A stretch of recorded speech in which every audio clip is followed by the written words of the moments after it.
Hey guys, Mike from the Pop Culture Playhouse, and welcome to the latest installment of the Blu-ray DVD Weekly Wrap-Up. I got a great stack of titles to showcase for you guys this week, including the Oscar-nominated flick Gravity starring Sandra Bullock and George Clooney, the anticipated first season release of L.A. Law from Shout Factory, Artsploitation Film's latest film with Memory of the Dead, and the Spike Lee remake of Oldboy. All this and much more, so sit tight and we'll be back in just a minute.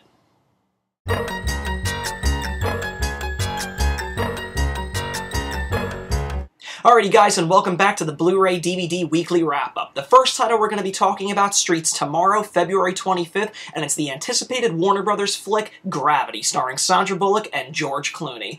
Now, having missed this theatrically in the fall, I was really psyched to score this and check it out, considering all the great critical praise that this is getting, and also the fact that I really dig Alfonso Cuarón's work. He was responsible for one of my favorite installments in the Harry Potter franchise, Prisoner of Azkaban, so I was really psyched to check this one out because it just looked like something totally unique and, you know, very in tune with his unique filmmaking style. But in this film, it stars Sandra Bullock as an astronaut on her first routine space mission. So alongside her partner, played by George Clooney, they're kind of, you know, on a very typical routine spacewalk, you know, repairing like a space satellite of some sort when disaster strikes, and you know, they're kind of hurled into the abyss of space, losing contact with each other and losing all contact with Earth and Houston. So it becomes this very nail-biting and, you know, tense experience watching Sandra Bullock and George Clooney trying to, you know, stay connected with each other and trying to find safety and, you know, hopefully make their way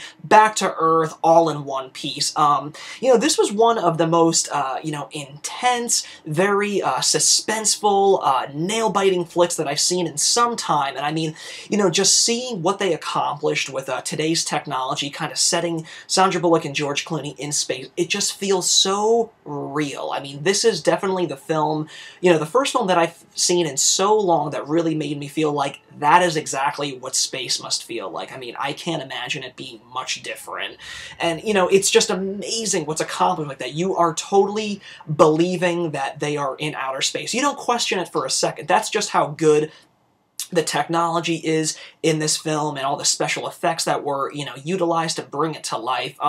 Not being the biggest Sandra Bullock fan, I was a little hesitant in seeing her take on the leading role in this, but, you know, I was really blown away by her performance after seeing this. I mean, she really just kind of took hold of this role and made it her own, and it's really her performance that is, you know, the guiding light of this film. You know, you're constantly rooting for Sandra Bullock. You're always on edge, you know, hoping that she reaches safety and gets herself out of every, you know, issue or predicament that comes her way, being, you know, in the vast, you know, abyss of outer space. It's really scary at times. It's, you know, it's just very unsettling, but it's, oh, you know, you just cannot take your eyes away from the screen. It's a remarkable filmmaking experience, and one that I am incredibly bummed that I missed theatrically seeing it in 3D. But as you can expect for, you know, a newly released film in 2014, the Blu-ray quality on this is outstanding. I mean, you know, taking place in outer space, there's nothing but, you know, really rich, deep black levels that come across very inky on screen and, you know, just look really superior. Skin tones look great, you know, the detail in the space outfits and, you know, the space shuttle that they're in and, you know, all of, you know, the asteroids that are kind of, you know, whirling through this, you know, through outer space just look really terrific and come alive. You know, the audio mix on this, again, is really breathtaking. There's a lot of, you know, very quiet moments to it that you can just really you know, listen into George Clooney and Sandra Bullock's, you know, dialogue with each other. So that comes across, you know, across really clear and crisp. But, you know, when really chaotic and hectic things come across, I mean, the soundtrack is really booming and, you know, really pleasing to the ears.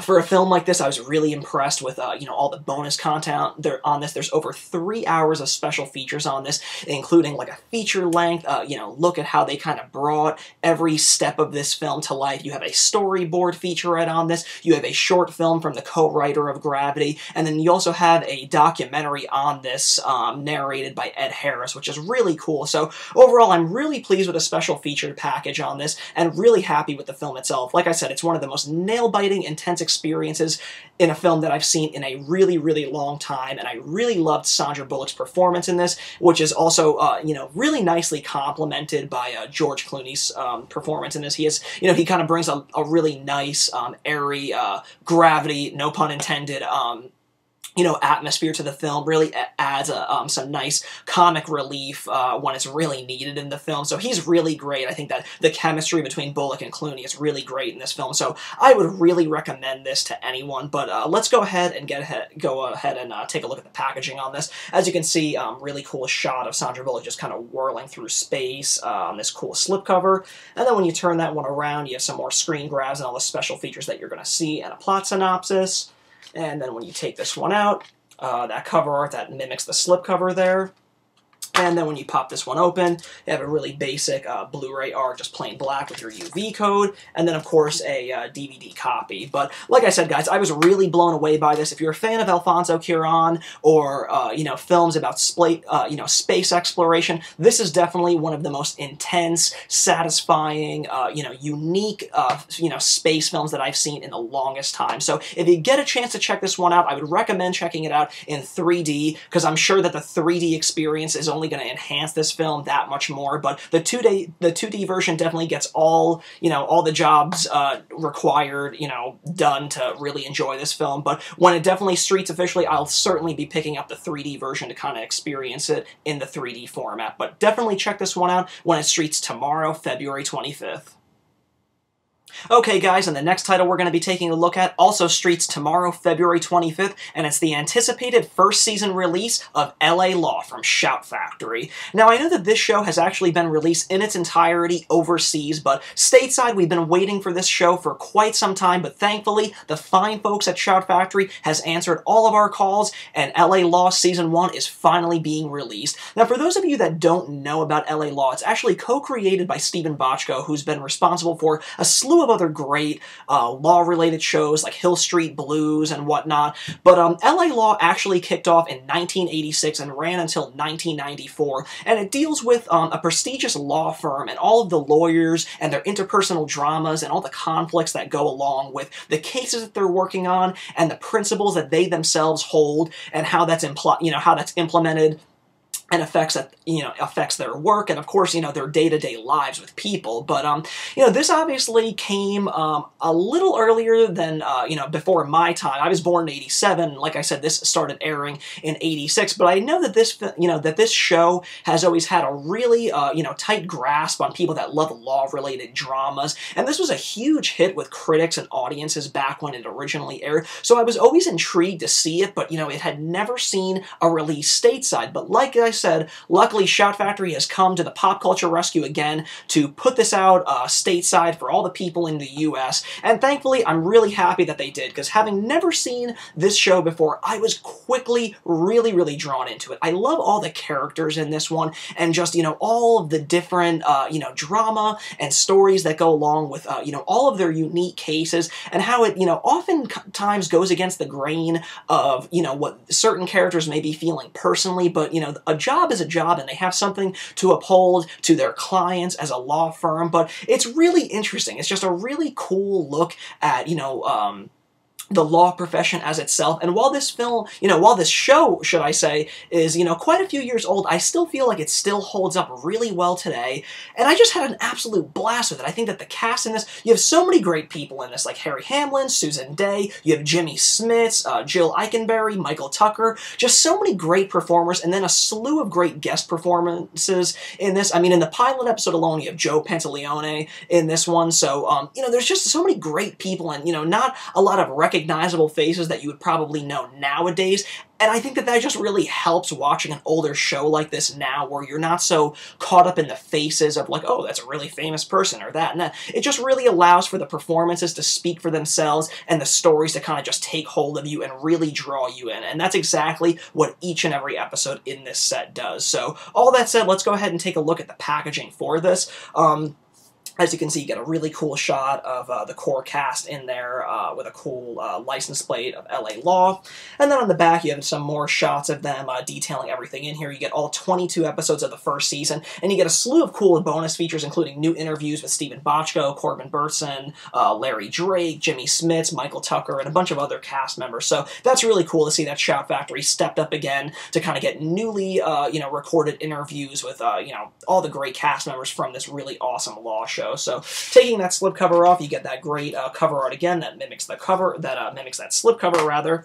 And then inside you get all the discs, and if you can make that out in the back, it's really helpful. But they have an episode breakdown, an episode synopsis with all of the original air dates on there. I really love when Shout Factory or, companies in general do that, because, sometimes when you pick a show up and, you go a few days without checking it out, it really helps to have that to kind of just breeze through, to kind of give you a refresher, as opposed to, going episode through episode just to be like, oh yeah, I did watch that one, or I kind of remember this one. So I love when they do that. So, it's a subtle thing, but it's really appreciated. And like I said, here's the discs. You have disc 1 and 2, followed by discs 3 and 4, discs 5 and 6, and that's it. It's a 6-disc set, which is really cool. Again, consisting of all 22 original first season episodes. But like I said, if you didn't grow up on this show like I did, this is a really great time to get acquainted with it, because it's a phenomenal law show, handled by a great cast of performers, and of course,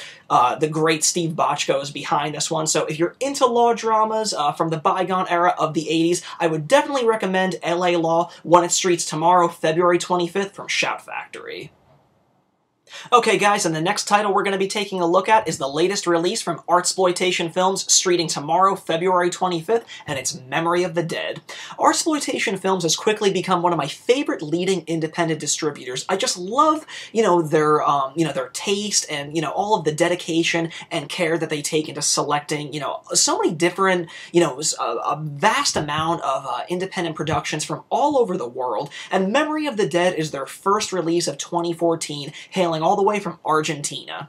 In Memory of the Dead, it deals with a recent widow who gathers all of her husband's closest friends, to kind of just sit back and hang out at a house and reminisce about all the great times that they shared with him and whatnot. But the twist in this is that once all the friends come to celebrate there's a little bit more to what's going on here, and before you know it, they're all trying to survive the night as all these horrific things and horrific nightmarish imagery kind of comes across their thoughts and images, and one by one they're being picked off by some sort of supernatural force. Now, like I said, Artsploitation Films has never let me down. I really enjoy all the stuff that they've been putting out, like Toad Road, Horror Stories being one of my favorite releases from them. So Memory of the Dead was another anticipated title from me. I just think that they're very unique in their selections for distribution. So Memory of the Dead, I definitely walked into it with a bit of an anticipation and a pretty high expectation for it, and to be honest with you, I was a little disappointed in this one. While there's some cool effect jobs going in there, there's some really nice nightmarish imagery that doesn't seem so far removed from something that, Guillermo del Toro might do. There was just something lacking in the depth of the characters. I just didn't really believe them all the time. I didn't really feel like their chemistry was gelling together very well. A great story is only as good as the characters in it, and I think the characters and their performances I just didn't care so much about them. You didn't get much of a backstory about each of them to really, question, do I care about these characters? Do I really care about what happens to them? Not so much, and I think that that's kind of where a little bit of Memory of the Dead was losing its steam.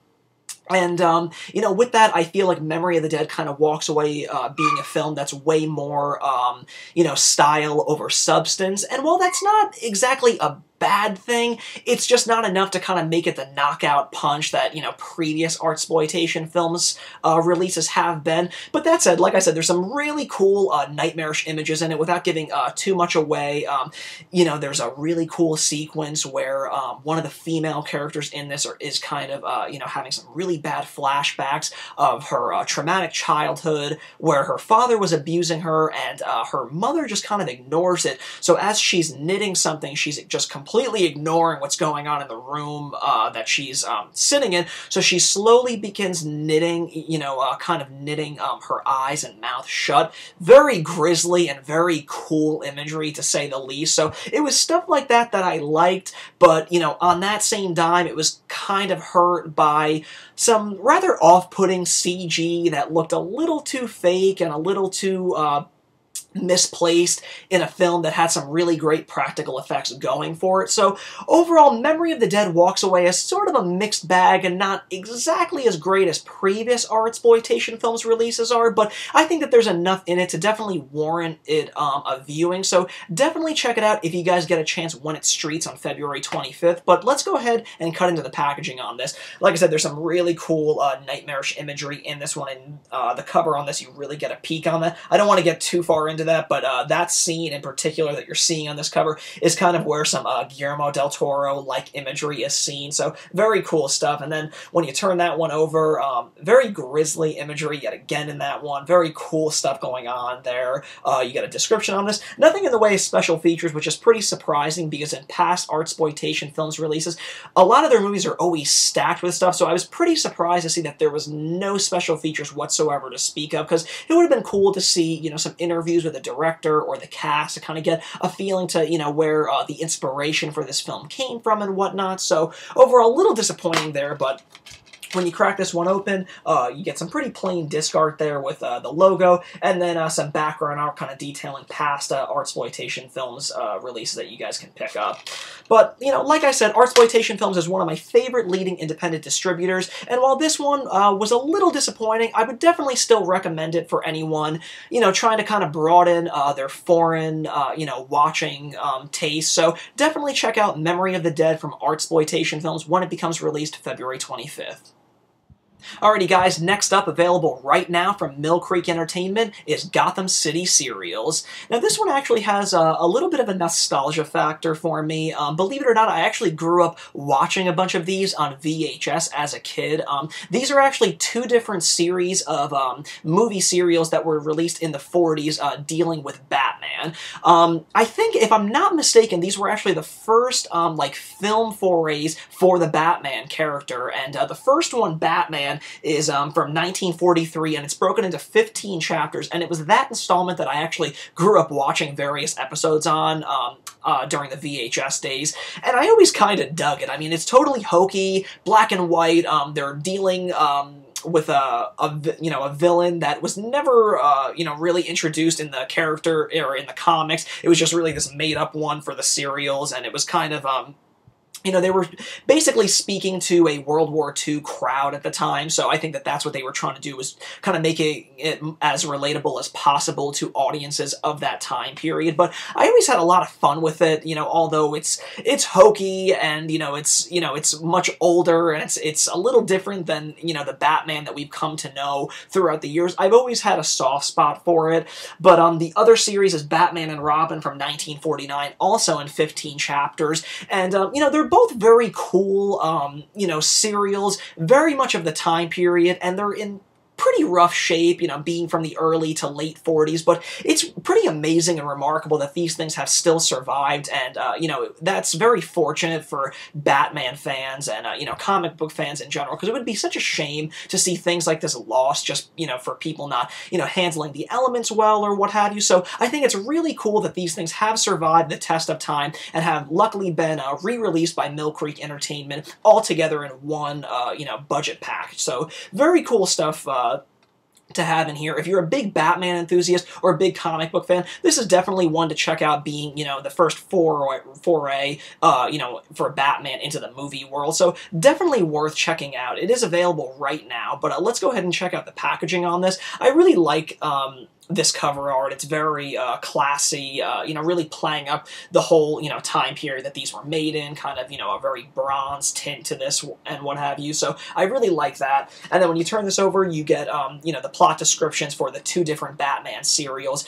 This back image right here, that's the image that I actually remember from the VHS that I owned of the 1943 version. So that's, kind of heightens the nostalgia, factor for me. But when you crack this one open, it actually comes comes on 2 discs, which is pretty cool. So the first one is obviously the 1943 version, and then the second one is the 1949 version. But like I said, if you're a big, Batman fan like I am, or really into big, comic books, definitely check out Gotham City Serials. It's available right now from Mill Creek Entertainment. Okay guys, and the final title that we're going to be talking about in this week's installment of the Blu-ray DVD Weekly Wrap-Up is Spike Lee's remake of Oldboy. Now admittedly, I never got around to seeing the original film that this is based on, which I've heard is a remarkable piece of filmmaking, but unfortunately I never got around to it, but upon seeing the trailers for Spike Lee's, remake or reimagining or whatever it is you want to call it, I was immediately intrigued, and that's coming from somebody that's not even the biggest Spike Lee fan. There was something that really hooked me about the film and, his take on it, so thankfully Sony Pictures sent it my way for review on DVD. But for those of you that had never seen Oldboy, it stars Josh Brolin as this kind of out-of-control, alcoholic man who really has no care in the world for anybody other than himself. He's a pretty horrible father. He's never really there for his baby daughter. He's divorced from his wife, and, for no clear reason, he's taken hostage and thrown into solitary confinement in this room for the better part of 20 years. So slowly and surely from there, we kind of see his whole mental and physical breakdown over the course of 20 years and just all the events that happens in the world, while he's locked up, like, 9/11 and, the aching that he has to, be reunited with his daughter and, of course, find out the reason why he's been locked up and who put him there. So eventually for, again, no reason that's made very clear in the beginning, he's set free and released with, a set of clothes, money, and he's kind of set off into the world that, he was taken away from 20 long years ago. And, from that point on, he's just trying to network and trying to figure out who put him there and how he can extract revenge on them. It's a really intriguing film, and I think Josh Brolin's performance is a pretty fine one. I think that, seeing this film, as far as, certain people in Hollywood that kind of make their way into the action genre, like Liam Neeson, for instance, he's a phenomenal actor, but he's probably the last person that many people would have expected to kind of be catapulted to this, action star that we, now know today. But Josh Brolin always struck me as, a guy that you would have expected to maybe have been seen in, more action movies that he, has been in. And Oldboy kind of really cements that. I think that he kind of, handles that whole, revenge-fueled character that wants to, extract all this, justice on the people that put him there really, really well. So it's almost, kind of odd to see him in a role like this now when he seems, he seems way more likely and fitted for this kind of stuff than, say, Liam Neeson is. But, his performance is really great. I mean, he's a very believable, guy, and, all the emotions that he's dealing with and, trying to find his daughter and, get reunited because, with him being put away in solitary confinement, by the people that put him there, he was blackmailed and framed for raping and murdering his wife. So it's even trickier for him to kind of navigate the world, in hopes that people don't recognize him and whatnot and get caught by, law enforcement and stuff. So it kind of makes, being on the outside that much more difficult for him. But it's a really tense and exciting film, and there is one hell of a twist ending in this one that I do not want to give away whatsoever, but I can only imagine how the original film handled the ending and stuff, so I'm that much more intrigued to see that phenomenal film. But overall, I really had a good time with Oldboy. I know that it kind of got, blasted as a critical failure, and audiences didn't really take a liking to it. And it really bombed at the box office, which I really feel like had a lot to do with the release date change. It was originally stenciled for October, and then for whatever reason, they moved it to Thanksgiving weekend, and first and foremost, this is certainly not a film you want to see on Thanksgiving weekend, which is all about, family and spending time with the people you love and eating turkey. So I thought that was a really bad marketing move for them that really kind of cemented its death. But, for what it's worth, I had a really good time with this one. I thought that it was really well done. It's one of, the better Spike Lee films that I've seen in recent years, and that's saying a lot. Like I said, for not being the biggest fan of his work, I thought that this was a really solid stuff. stuff, you know, handled by great performances by Josh Brolin and Elizabeth Olsen, who's really, really phenomenal in this one. But in this, you get some pretty cool special features, like a making of Oldboy and a transformation featurette that really shows you everything that Josh Brolin goes through with makeup and prosthetics to kind of make himself look, you know, old and ragged throughout the 20-year sentence that he's been given. But overall, it's pretty cool stuff, so let's go ahead and take a look at this packaging. Pretty cool poster art. I kind of like that simplistic image. And then on the back, you get some pretty cool images of, you know, a really awesome fight sequence that Josh Brolin has with about, like, 50 henchmen. Really cool stuff. I really liked how that was shot and handled. Really cool fight choreography in that one. And then when you crack this one open, pretty plain disc art with the UV copy code for you, so pretty cool stuff. But like I said, you know, while I have not seen the original film, I really found myself digging Spike Lee's remake of Oldboy, and I think you guys might too, if you're willing to take it, you know, give it a chance. So be sure to check it out when it becomes available on March 4th.